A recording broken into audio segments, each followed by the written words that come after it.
こんにちは、ゆうかです。今、福岡県の新門司港にいるんですけど、これから福岡から東京にフェリーに乗って向かいたいと思います。今が22時55分なんですけど、あと5分以内に乗船手続きしなきゃいけないので、ちょっと行ってきます。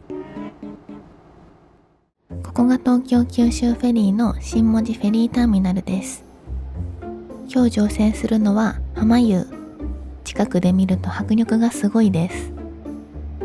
ターミナルの1階には受付カウンターがあったり、乗船時刻が確認できる案内板、姉妹船ソレイユの模型もありました。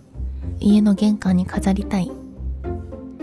私は公式サイトで事前予約をしたので、メールに届いた QR コードを準備して、そのまま3階の乗船口に向かえば大丈夫みたいです。あれ、扉が閉まってますね。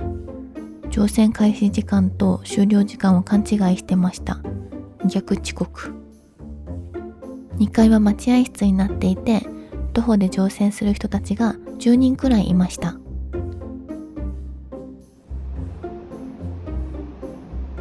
まもなく乗船開始時間です。ちなみに2階からはボーディングブリッジを見ることができます。めっちゃ楽しみ。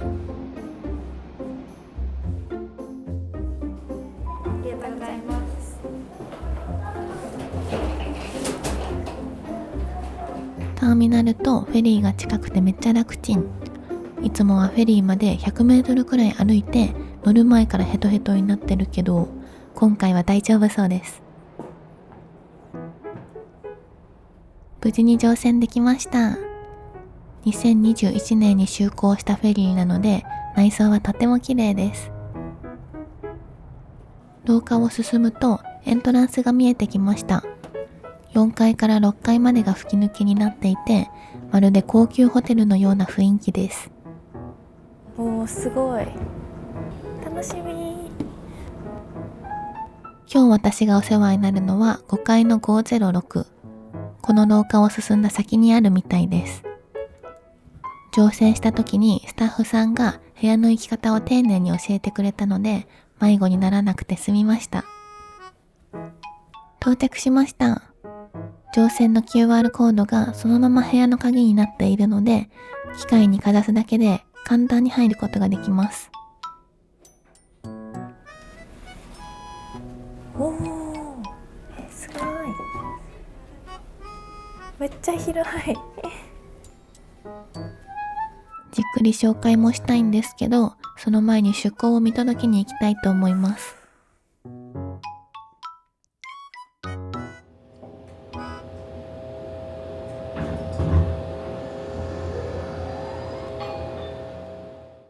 6階の展望デッキにやってきました。今の時間は23時54分。まもなく出港です。ありがとう福岡。また来月くらいに行くから待っててね。今回の航海は過去最長の21時間。どんな旅になるのか私も楽しみです。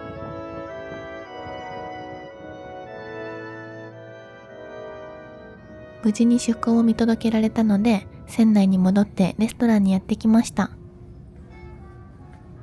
この時間は夜食が提供されてるみたいで、営業時間はなんと25時までです。さすが深夜便、気合が違いますね。なんか食べようかなって思ったんですけど、私夜ご飯食べてきちゃったので、今回は夜食パスしようかな。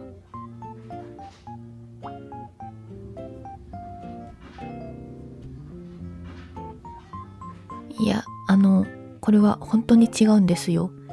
メニュー何があるかなって見てたら手が滑っちゃっただけなんです。美味しすぎて華麗なカレーダンスを披露しちゃいました。やっぱり船の上で食べるご飯は格別ですね。お祭りで食べる焼きそばみたいにここでしか味わえない特別感も隠し味に入ってるのかな。船上カレーにはまりそうな優香、略して浜優です。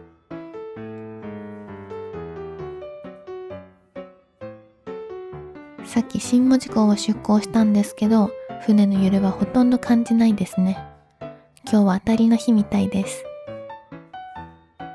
でも問題は関門海峡を越えた先の太平洋なので、油断せずに今のうちにたくさん食べて体力をつけておきたいと思います。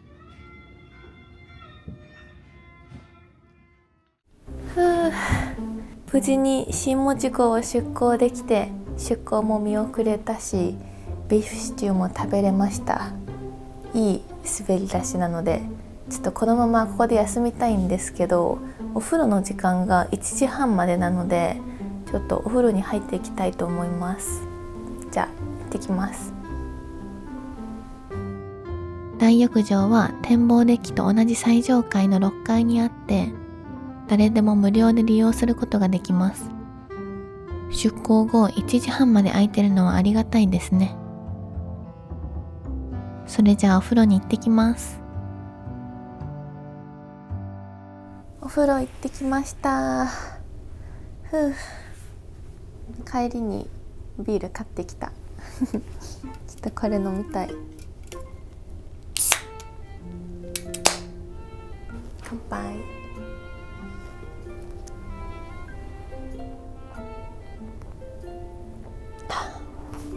美味しい。お風呂めっちゃ良かったな。でもなんか露天風呂あるって書いてあったんですよ。でも私見つけられなくって、で時間もそんななくて結構ギリギリに行っちゃったので、明日またちょっとリベンジしてみたいなって思います。朝の方が多分景色もいいから、そうもう一回明日行ってこようかな。あ、そう見て、今日クリスマスイブなんですよ。ちょっとおめでとうございます。ちなみに今1時21分なんだけど、出発してから1時間半くらい経ちました。今だいたいマップだとこの辺にいます。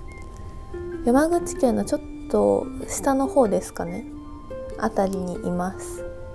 まだまだですね。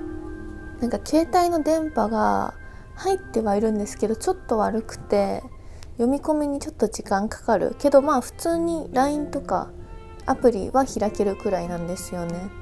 ありがたい。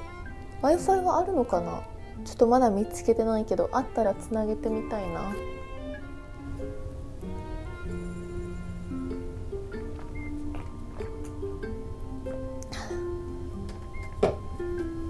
じゃあそろそろ眠いから寝たいと思います。また船内の設備とかいろいろ明日詳しく紹介したいと思います。おやすみなさい。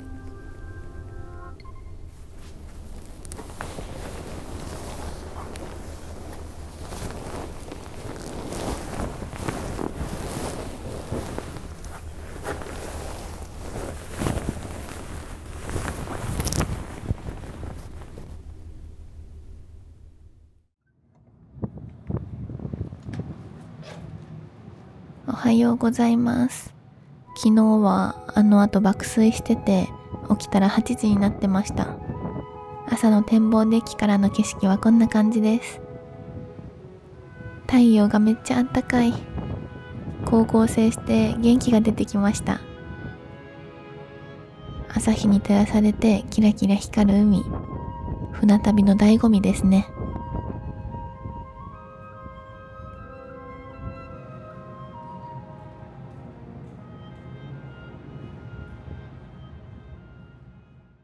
船内に戻ってきてレストランに朝ごはんを食べに来ました。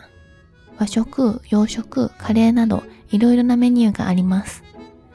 朝のレストランの営業時間は8時から9時までの1時間です。他のフェリーと違ってびっくりしたのは、朝でもお酒が注文できるところ。到着まであと12時間以上ある特権ですね。さすがにお酒はやめとこうかな。乾杯。いや、朝は牛乳派なんです。まだまだ育ち盛りです。いただきます。昨日食べたカレーが忘れられなくて、朝からカレーにしそうになったんですけど、なんとか思いとどまって和風プレートセットにしました。やっぱり朝は和食に限りますね。酒より酒派です。今のところ船の揺れは全然気にならなくて、船酔いもせずに楽しめてます。おかげで夜もぐっすり眠れました。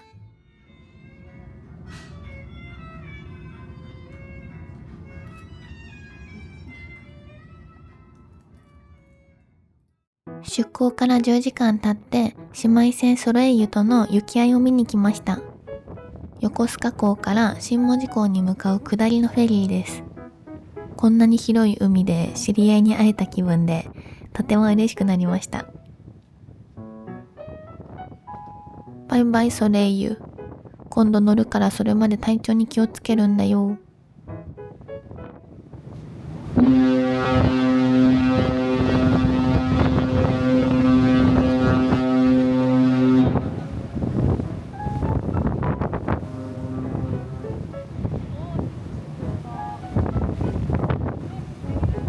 ゆっくり動いてるように見えて、あっという間に離れてしまいました。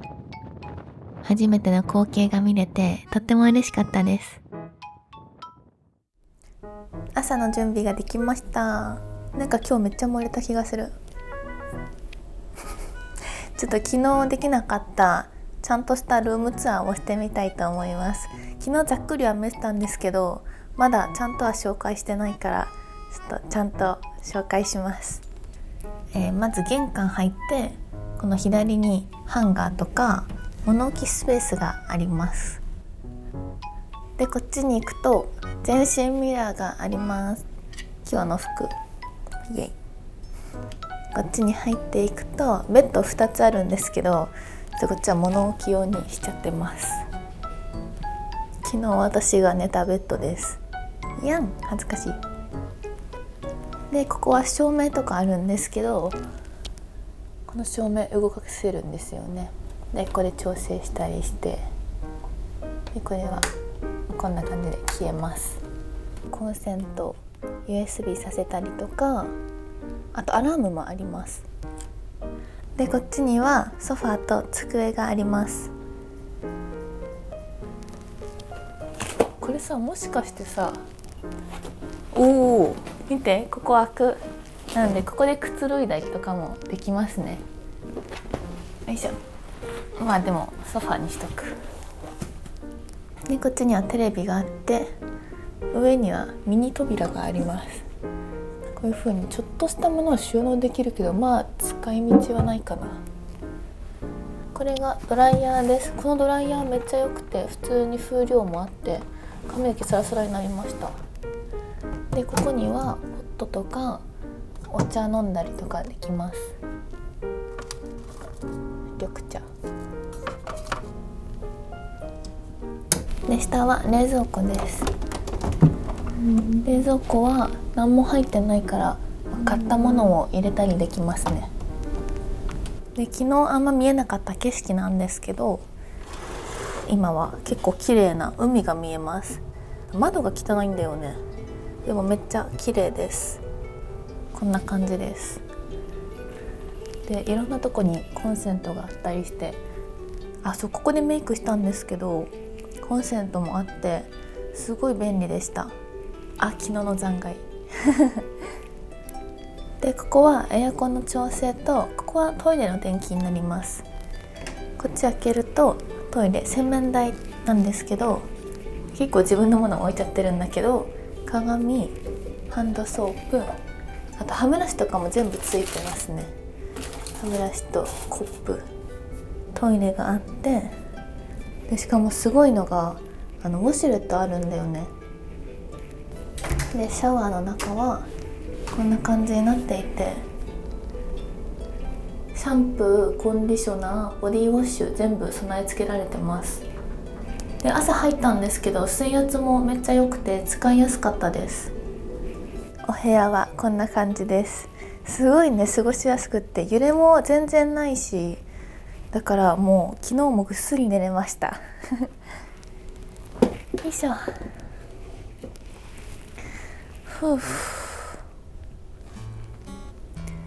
見て、すっごい分かりやすいのがありました。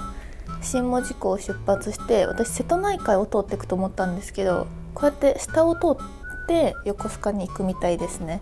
で今 Google マップ見てみたらだいたいこの辺りなので、三重県と和歌山辺にいるので、ちょっと今まであんま揺れなくて大丈夫かなって思ってたんだけど、太平洋側というか、こっちの方ちょっと怖いから、一応全然酔ってはないんですけど酔い止めも買ってきたから、このコメントでみんなにめっちゃおすすめされたアネロン買ってみたから、これ飲んどこっかな。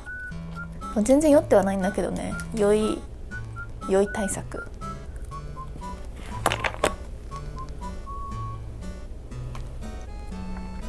こうすれば船酔いも怖くない。前々回のサンフラワー札幌に乗った時に結構船酔いしちゃって、それがトラウマで、ちょっと船酔いだけは嫌なんだよね。でもこれで安心です。教えてくれた人ありがとう。よし、じゃあ船内の探索に行ってみたいと思います。4階の乗船口近くにやってきました。乗客が過ごすスペースは4階から6階部分で、その下は車両甲板になっています。4階はこんな感じで、机とテーブルがあって、景色を見ながらゆっくり過ごすことができます。そしてここがエントランスです。テレビとベンチがあって、上は6階まで吹き抜けになっています。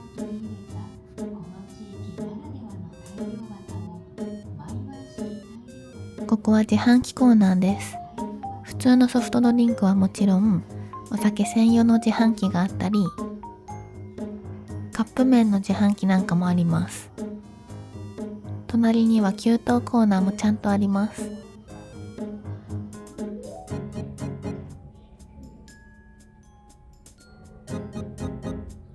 次は5階を探検しに行きます。5階にはレストランとこんな感じの休憩スペースがあります。仕事とかで使えそうな一人席があったり、奥にはキッズスペースもあります。中はこんな感じで、遊んでる子は私以外誰もいなかったです。最後はエレベーターで6階を探検しに行きます。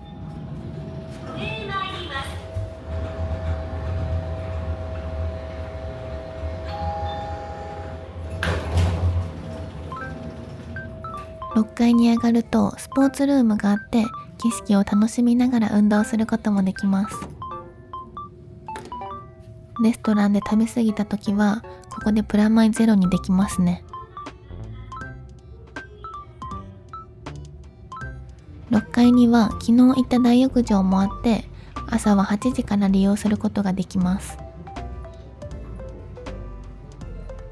そしてなんとこの船にはスクリーンルームという映画とプラネタリウムが楽しめるスペースがあって、午前中はプラネタリウム、午後は映画を上映してるみたいです。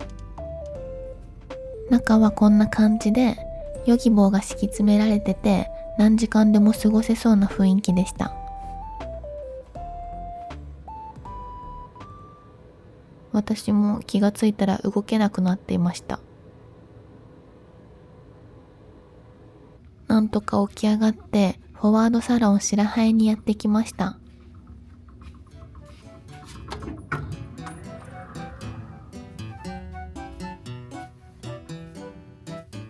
ここは船の前の方にあって、進行方向の景色を楽しみながら過ごすことができます。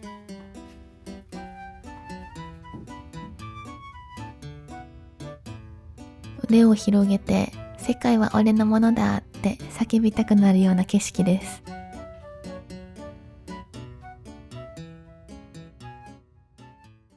船内の探検もできたので、レストランにお昼ご飯を食べに来ました。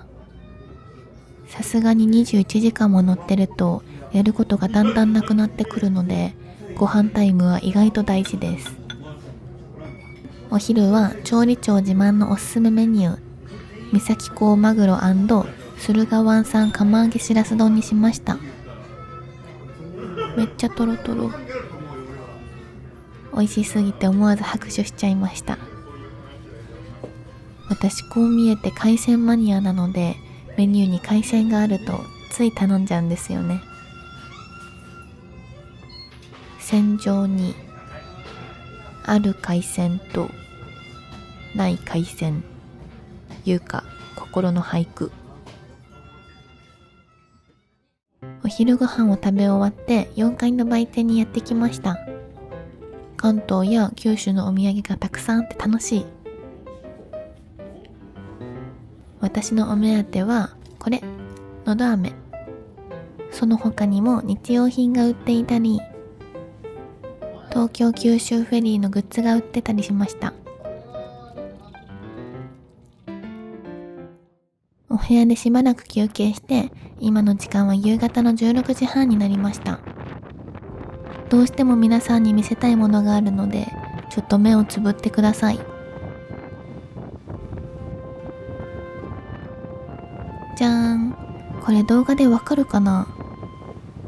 夕焼けの中にうっすら見える富士山。これを見せたかったんですよ。なんとなく船内を散歩してたら、アミューズボックスっていう面白いものを見つけました。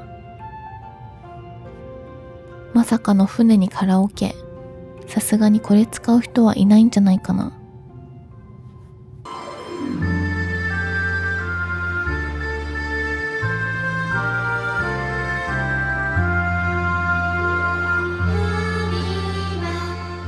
ここにいました。船でカラオケする人。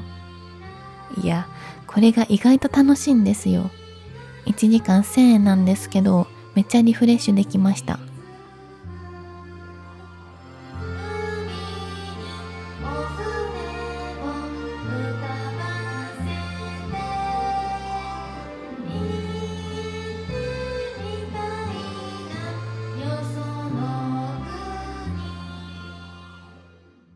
歌ってカロリーも消費できたので、一番楽しみにしていた夜ご飯を食べに行きたいと思います。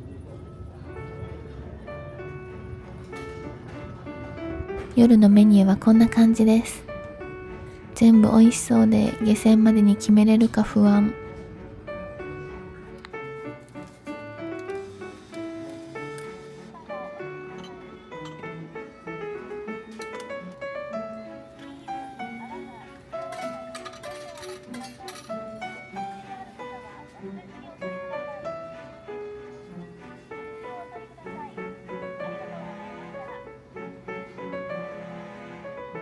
じゃーん。夜ご飯はビーフシチューにしました。それでは浜湯での最後の食事に乾杯。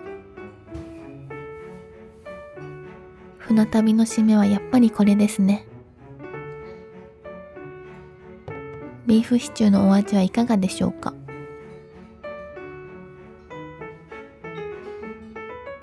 お肉がとろけるくらい柔らかくて最高です。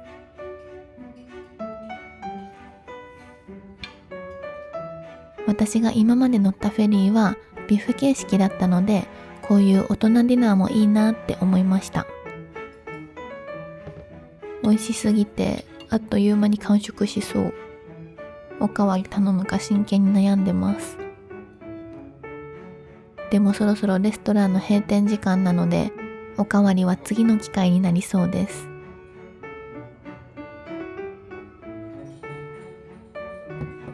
ごちそうさまでした。どの料理も美味しくて本当に最高でした。夜ご飯食べ終わって部屋に帰ってきました。今の時間が7時9分なんですけど、到着まであと1時間半くらいでもうすぐ下船なんですよね。あ、そう、さっきお店に行って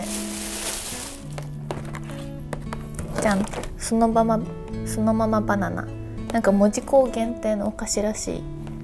これとあと昨日食べたカレーがめちゃくちゃ美味しくて、カレーとあと浜湯のタオル売ってたのでタオル買ってみました。かわいい。ちょっと次なんか温泉とか行った時に使おうと思います。これ気になるから食べてみようかな。デザート。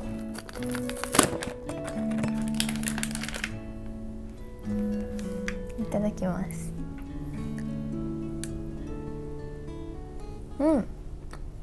確かにバナナの風味がする。美味しい。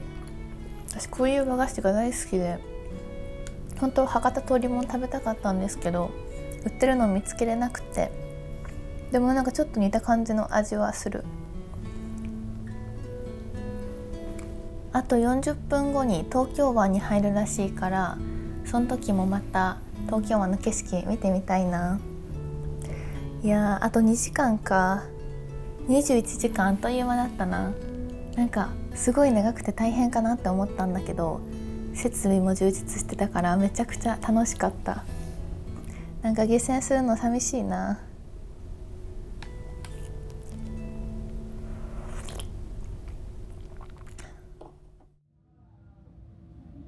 東京湾の景色を見ようと思ったら悪天候で展望デッキに出られませんでした。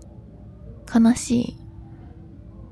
到着までまだ2時間くらいあるので少し仮眠して過ごしたいと思います。ちょっとだけおやすみなさい。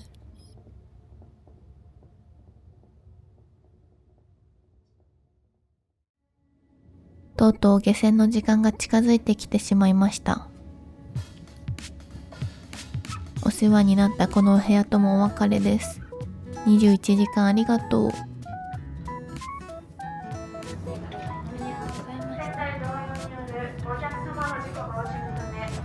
旅客用ゲートは間もなく閉鎖いたします。この度は東京九州便に浜湯にご乗車いただきまして誠にありがとうございました。またのご出席をお待ちいたしております。